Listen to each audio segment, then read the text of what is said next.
ফিয়ামানিল্লাহ।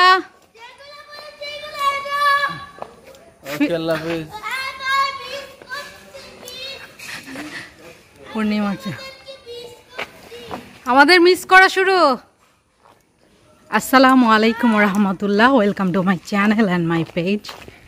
এই তো আমরা যাচ্ছি, এখন রাত 11:30।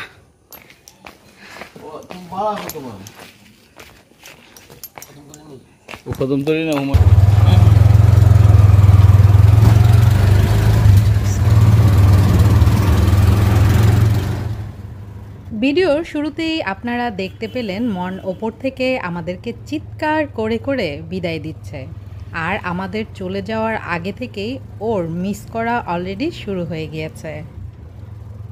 হঠাৎ করেই উনির সাথে আমার ঢাকায় যাওয়া, তাই বাচ্চাদেরকে বাসায় রেখেই আমরা রওনা দিয়েছিলাম ঢাকার উদ্দেশ্যে। আর দেখতেই পাচ্ছেন এই যে এটি সিলেটের অনেকে নিশ্চয়ই চেনেন, আর্কেডিয়া টাওয়ার। এখন যাচ্ছি আমরা আম্বরখানার দিকে। দিনের বেলার যে জায়গাটি নাকি প্রায় সময় অনেক বেশি যানজট আর অনেক বেশি ব্যস্ততম একটি রাস্তাই হচ্ছে এই আম্বরখানা। সিলেটের বাইরে থেকে বা সিলেট থেকে যেই আসুন না কেন, তারা আর কোনো জায়গা না চিনলেও আম্বরখানা জিন্দাবাজার কিন্তু খুব ভালো করেই চেনেন। আর এই তো এখন আমরা জিন্দাবাজারে রয়েছি। এটি হচ্ছে মার্কেট এলাকা। সিলেটের যে বড় বড় মার্কেটগুলো রয়েছে, বেশিরভাগ মার্কেটগুলোই রয়েছে এই জিন্দাবাজারে। দিনের বেলায় এই সাইডটা দিয়ে গেলে বোঝা যায় যেমন যানবাহন থাকে তেমনি কিন্তু অনেক মানুষও থাকে, কিন্তু এখন মাত্র রাত 11:30 বাজে আর এখনই অনেক বেশি নীরবতা।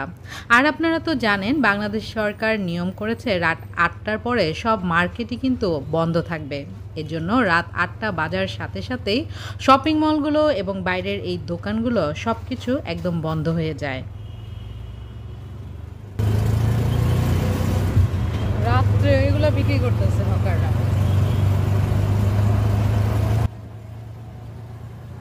আম্বরখানা আর জিন্দাবাজার যে নীরব রাস্তা দিয়ে আমরা আসলাম, দিনের বেলা এই রাস্তাগুলো নিরাপদ হলেও রাতের বেলা কিন্তু এগুলো ভয়ঙ্কর রাস্তাই বলা যায়। এগুলো একদম নিরাপদ নয়। বিশেষ করে যারা পর্যটক রয়েছেন তারা কিন্তু এগুলো রাস্তা দিয়ে বেশি হাঁটাচলা করবেন না গভীর রাতে, কারণ এই জায়গাগুলোতে কিন্তু অনেক সময়ই ছিনতাই হয়। এবং অনেকে আপনারা সিলেটের বাইরে থেকে অনেক রাত্রেই সিলেটে এসে পৌঁছান। যারা বেশি রাত্রে সিলেটে এসে পৌঁছাবেন তারা গাড়ির কাউন্টারগুলোতে কিছুক্ষণ অপেক্ষা করবেন, আর গাড়ি নেওয়ার সময় অবশ্যই খুব বেশি সতর্ক থাকবেন, কারণ এসব ছিনতাইকারীদের সাথে অনেক সময় সিএনজিওয়ালা রিক্সাওয়ালারাও কিন্তু জড়িত থাকে।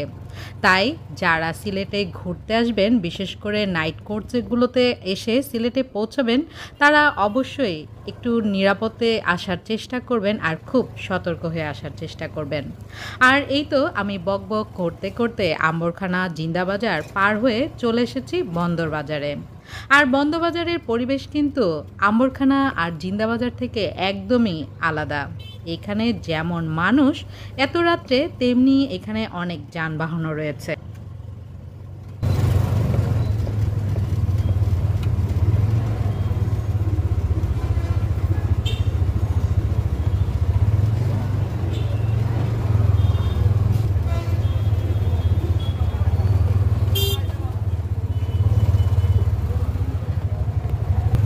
পর্যটক এরিয়া যে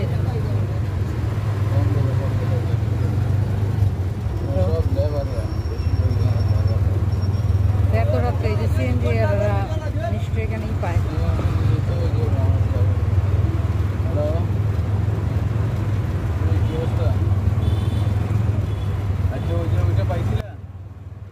এখানে এত যানবাহন আর এত মানুষ এত রাত্রে দেখে আমি তো অবাক।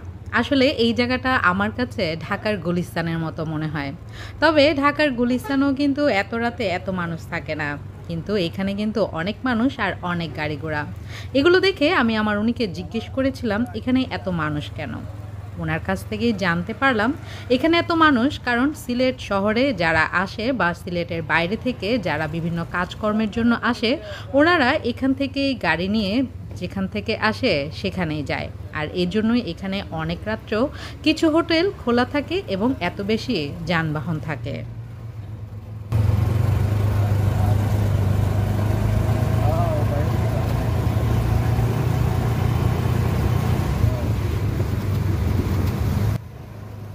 আর এই তো এখন আমরা যে রাস্তাটি দিয়ে যাচ্ছি এটি হচ্ছে সিলেটের ওসমানী শিশু পার্কের পেছনের সাইডটি। বন্দরবাজারের পরেই আমরা অনেকেই জানি ওসমানী শিশু পার্ক রয়েছে। অন্যান্য শিশু পার্কের তুলনায় আমার কাছে এই বন্দরের ওসমানী শিশু পার্কটি বেশি ভালো লাগে। আমার বাচ্চারাও অনেক বেশি পছন্দ করে। কিন্তু এখন আমরা যদি যাই তাহলে বিভিন্ন রাইডে উঠতে পারবো, তবে ভূত পেতনিদের সাথে।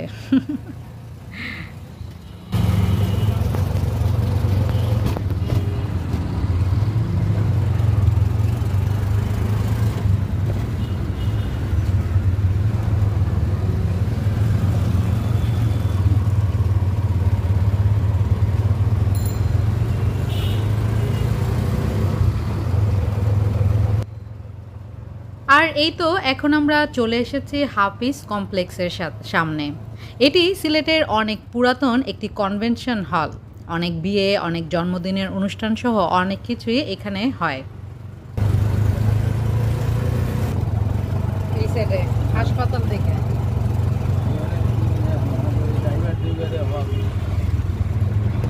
ও ওখানে সিএনজি স্টেশনে, এই জন্যই।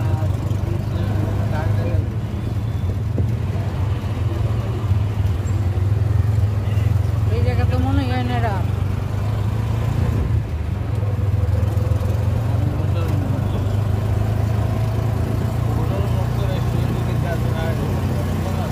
খোলা থাকে সারা রাত।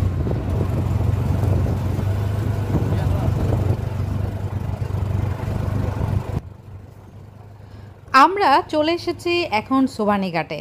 আর এই রাস্তাটিতে নিশ্চয়ই দেখেছেন অনেক দোকানপাট খোলা আর অনেক বেশি আলোকিত। অনেক দোকানপাট খোলা কারণ হচ্ছে এই রোডটির মধ্যে সিলেটের অনেক বড় বড় হাসপাতাল রয়েছে। এখানেই রয়েছে আল হারামাইন হাসপাতাল, এখানেই রয়েছে ওয়েসিস হাসপাতাল, আর এখানেই রয়েছে ইবনে সিনা হাসপাতাল। আর এই হাসপাতালগুলোকে ঘিরেই গড়ে উঠেছে অনেকগুলো ফার্মেসি।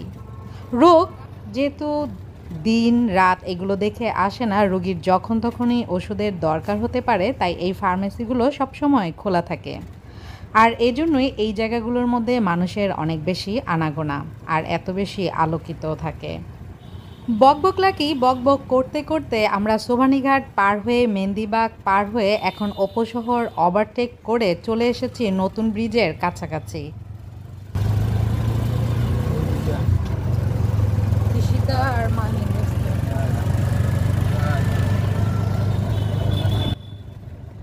আমরা যখনই কোথাও যাই, বিশেষ করে আমার উনির সাথে, তখনই উনি আমাকে এই পাশ সেই পাশ দেখিয়ে দেখিয়ে এইখানের সব স্পেশাল জিনিসগুলোই দেখান। আর এখানের দুটি রেস্টুরেন্টই উনি আমাকে দেখাচ্ছিলেন। একটি হলো ঈশিতা রেস্টুরেন্ট আর আরেকটি হলো মাহিন রেস্টুরেন্ট। এই রেস্টুরেন্টের বিশেষত্ব হলো এটি যে এই রেস্টুরেন্ট দুটি সারা রাত খোলা থাকে। আর এখন আমরা উঠে গিয়েছি নতুন ব্রিজের ওপরে। এই সাইডে কিন্তু অনেক বড় বড় হোটেলও রয়েছে। আপনারা যদি 4 স্টার বা 3 স্টার বা 5 স্টার হোটেলে থাকতে চান তাহলে কিন্তু আপনারা এই সাইডেও দেখতে পারেন। এই সাইডে অনেক ভালো মানের হোটেল রয়েছে।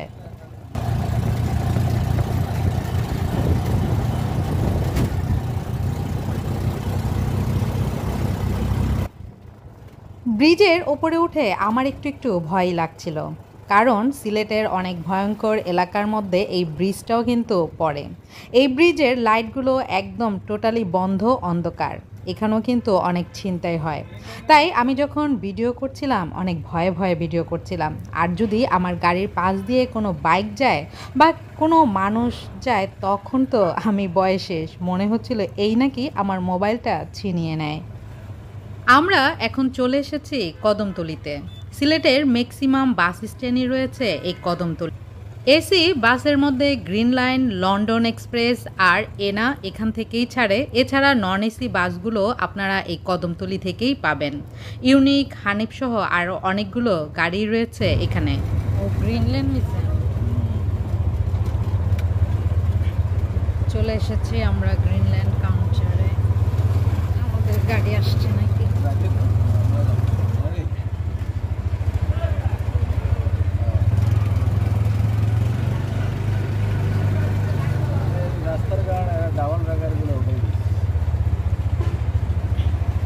আলহামদুলিল্লাহ চলে এসেছি।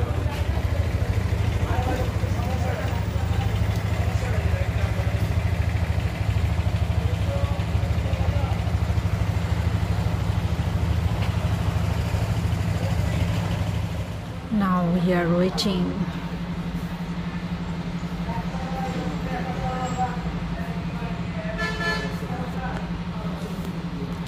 এখন বাজে 12টা। দেখা যাক আমাদের গাড়ি কখন আসে।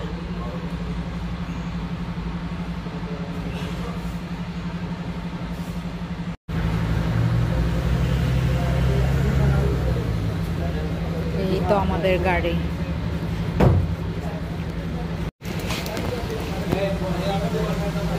বিসমিল্লাহির রহমানির রহিম।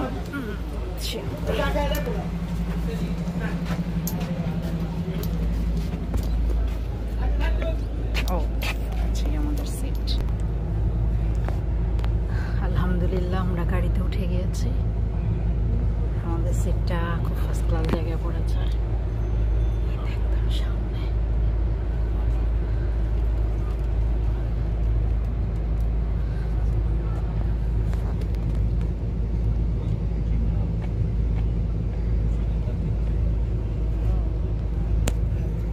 ব্ল্যাঙ্কেট দিয়েছে যদি শীত লাগে। শীত লাগবে। আজকে ওয়েদারটা ঠান্ডা ঠান্ডাই। বিসমিল্লাহির রহমানির রহিম। আমাদের গাড়ি ছেড়ে দিয়েছে 12:15-তে। বড় ভাই গেলাম, বড় ভাই।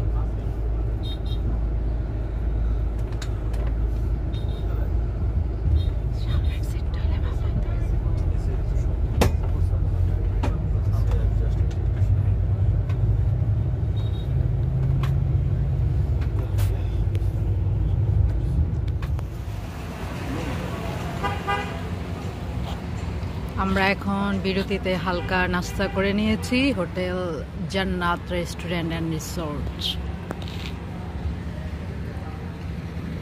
আচার খুঁজবে, আচার। ওই যে দূরে আমাদের গাড়ি, একমাত্র আমাদের গাড়ি দাঁড়িয়ে রয়েছে।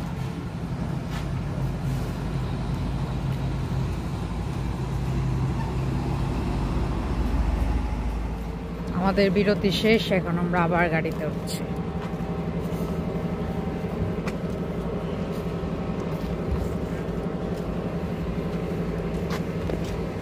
বিসমিল্লাহ।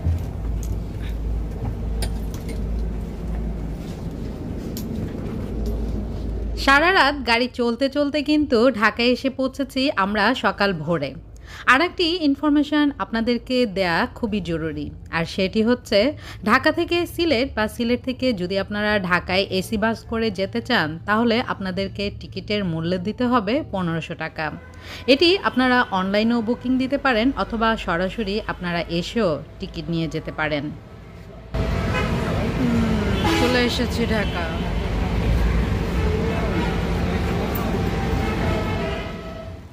আপনারা আমার প্রাণের শহর ঢাকার ভোরের ভিউগুলো দেখেন, আর আমি লাকি পুরনো কথা নতুন করে আপনাদেরকে বলে নেই ভুলে যাওয়ার আগেই।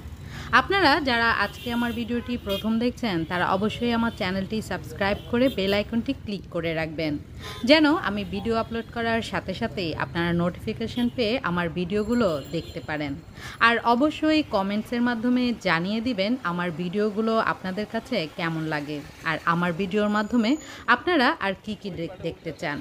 আমি যেহেতু ঢাকাইয়া মাইয়া সিলেটি বউ, তাই আপনাদের সামনে বেশিরভাগই উপস্থাপন করি সিলেটের বিভিন্ন জায়গা এবং ঢাকার অনেক কিছুই। আর অবশ্যই লাইক দিতে টিপটামি করবেন না, লাইক দিলে কমেন্টস করলে আমি আরও বেশি উৎসাহিত হব। আজ তাহলে এখানেই আমি আপনাদের কাছ থেকে বিদায় নিয়ে নিচ্ছি। যে যেখানে আছেন ভালো থাকবেন, সুস্থ থাকবেন, সুন্দর থাকবেন। আল্লাহ হাফেজ। আসসালামু আলাইকুম ওয়া রাহমাতুল্লাহ।